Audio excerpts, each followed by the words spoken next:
Vous êtes nombreux à faire des créances ou bien à s'endetter. Vous êtes nombreux aussi à apporter des crédits à d'autres. C'est naturellement normal dans un monde de business. Il est très important aussi de savoir qu'est-ce que c'est le recouvrement de créances en matière de business. Si vous voulez avoir la suite de cette vidéo, regardez-moi jusqu'à la fin et n'oubliez pas surtout de vous abonner sur ma chaîne YouTube. Mesdames et messieurs, bonjour. Je suis Amadou Alikat, coach formateur en droit des entreprises. Concepteur de Legal Bot certifié par ERA Afrique Legal. ERA Afrique Legal est un cabinet juridique international siégé à Paris et à Tunis. Donc, je suis certifié par ce cabinet-là en Legal Bot, en conception de Legal Bot. J'ai initié le programme Assistance juridique digitale et leadership, donc depuis plus de 2 ans, j'ai formé plus de 100 entrepreneurs dans la gestion juridique de leurs affaires. Aujourd'hui, on va parler de recouvrement de créances. Le recouvrement de créances est un ensemble d'opérations judiciaires ou extrajudiciaires tendant à obtenir le paiement d'une dette. Voilà, on suppose qu'il y a ce qu'on appelle un créancier et un débiteur. Maintenant, si le débiteur n'a pas payé la dette à une date d'échéance, c'est au créancier d'ouvrir la procédure auprès d'une personne débitrice pour recouvrer le paiement de cette dette-là. Donc, c'est ça qu'on appelle le recouvrement de créances. Maintenant, pour qu'il y ait un recouvrement de créances, il faut qu'il y ait ces 3 conditions.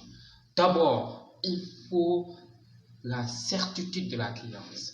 La certitude de la créance, c'est quoi? Il faut que la créance soit certaine. Il faut qu'il y ait ce qu'on appelle l'existence de la créance qui n'est pas contestée par le débiteur. Il faut qu'il y ait l'existence de cette créance-là. Il faut que ça soit liquide. Donc, il faut que le montant soit accepté par le débiteur. Donc, il faut que l'existence de ce montant ne soit pas contestée par le débiteur. Il faut qu'il y ait une liquidité. C'est ça. Il faut que cette créance soit liquide. Et il faut qu'il soit exigible. Il faut que cette créance soit exigible. C'est quoi? Il faut qu'elle arrive à une date d'échéance. C'est-à-dire, une fois arrivée à la date où la personne devrait payer la créance et qu'elle n'a pas payé, elle devient exigible. Retenez ces 3 conditions-là. Il faut qu'elle soit certaine. Il faut que la créance soit liquide. Il faut aussi que la créance soit exigible pour qu'on puisse parler de recouvrement de créance. Et maintenant, le créancier doit ouvrir une procédure auprès du tribunal compétent, du lieu de domicile des créanciers, ou bien un créancier, ou bien même le siège où il exerce une activité commerciale. Et c'est le tribunal compétent. Là-bas, il va ouvrir une procédure pour déposer une requête. Une requête pour avoir ce qu'on appelle